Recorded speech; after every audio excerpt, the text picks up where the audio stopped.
Welcome back to the Cryotos Maintenance Management Podcast, where we explore innovations shaping industrial maintenance.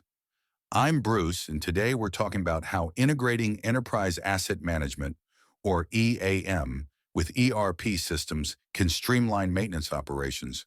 Joining me is Alex, an expert in maintenance management and IoT. Great to have you back, Alex. Thanks, Bruce. Always a pleasure.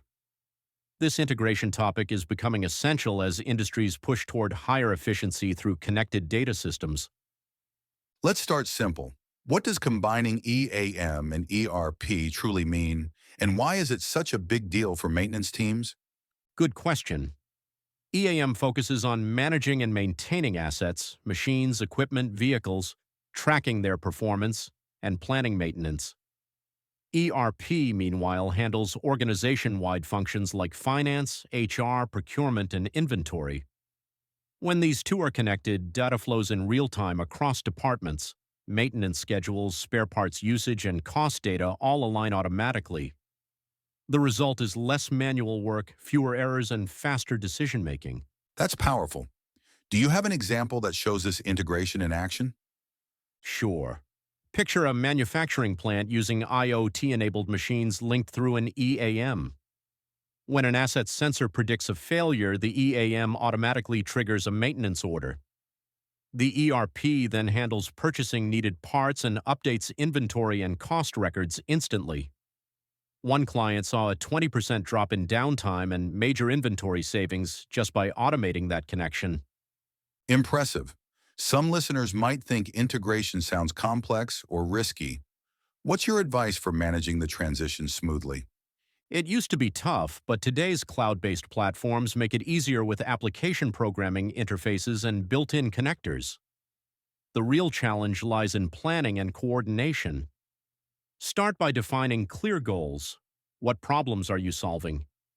Involve IT early, ensure your data is standardized, and get support from operations and finance teams. And use continuous improvement methods like Six Sigma or Kaizen to refine integration step by step instead of all at once. I like that gradual approach. What key takeaways should maintenance leaders remember from today's conversation?